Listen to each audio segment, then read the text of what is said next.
Olá galera, boa noite. Hoje a gente vai falar um pouquinho sobre jornada de trabalho, nossa unidade 3. Os objetivos específicos dessa matéria são reconhecer diferentes jornadas de trabalho, listar os elementos necessários para cálculo de jornada, calcular a jornada de trabalho em situações hipotéticas e organizar escalas de trabalho para atendimento à legislação. Primeiramente, a gente vai tratar sobre jornada normal de trabalho. O artigo 58 vai dizer que a jornada diária não excederá 8 horas, enquanto a jornada semanal não excederá 44 horas, desde que não seja fixado expressamente outro limite. O primeiro parágrafo desse artigo vai dizer que o empregador não deve considerar como jornada extraordinária variações de horários que não excedam 5 minutos, seja na entrada, seja na saída, observando o limite diário de 10 minutos. O segundo parágrafo vai dizer que o empregador não deve computar como jornada de trabalho o tempo que o trabalhador gasta para se deslocar da sua casa até o local de trabalho e do local de trabalho de volta para sua casa, mesmo que o empregador forneça o meio de transporte, pois esse tempo que o trabalhador usa para se deslocar até o local de trabalho e o retorno para sua casa, ele não esteve à disposição do empregador. O segundo tipo de jornada que a gente vai abordar seria a jornada parcial de trabalho, que o artigo 58A vai definir como regime de trabalho cuja duração não exceda 30 horas semanais, sem a possibilidade de acréscimo de 2 horas suplementares, ou aquele regime de trabalho cuja não exceda a duração de 26 horas semanais, com a possibilidade de acréscimo de até 6 horas suplementares durante a semana. Um ponto importante a se dizer sobre o trabalhador que trabalha em jornada parcial de trabalho é que ele deve receber um salário proporcional em relação a outro funcionário que exerce a mesma função, porém adota um regime normal de trabalho, ou seja, aquelas 44 horas semanais.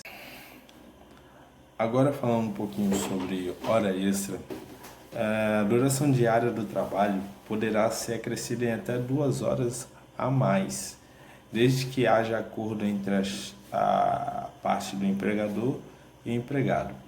Porém, o empregador deve se responsabilizar em recompensar o empregado através de acréscimo de 50% da remuneração diária dele. Ou o empregador também pode adotar o banco de horas, que seria ali um banco de folgas, que o trabalhador teria direito por conta desses acréscimos diários de hora, que ele teria que tirar em até 6 meses. Agora, a jornada 12/36, como o próprio nome já diz, seria aquele tipo de jornada em que o trabalhador cumpre sua função por 12 horas e descansa nas 36 horas subsequentes, em uma espécie de compensação de jornada. Por exemplo, se eu trabalhei na segunda-feira de 10 às 22 horas, eu só volto a trabalhar na próxima quarta-feira, no mesmo horário. É importante salientar também que nesse tipo de jornada, a 12/36, também é devido ao empregador o pagamento de hora extra. Caso o funcionário cumpra mais que 12 horas diárias ou 44 horas semanais, o empregador deve fazer o pagamento de, no mínimo, 50% de acréscimo. Ou ele adotar o banco de horas, para que o empregado possa compensar esse horário que ele trabalhou a mais em um outro momento. Bom, abordaremos sobre os intervalos de trabalho, sendo a interjornada e a intrajornada. O que é a interjornada? A interjornada, de acordo com a CLT, o trabalhador ele tem direito a 11 horas de descanso no mínimo, ou seja, ele só pode voltar para o posto de trabalho depois de 11 horas de descanso. intrajornada. A intrajornada ela ocorre dentro do horário de trabalho, normalmente para repouso e alimentação. O que acontece? A cada 6 horas trabalhadas, se o trabalho for contínuo, o trabalhador, o empregado, ele tem direito a 1 hora de descanso, não podendo ultrapassar 2 horas.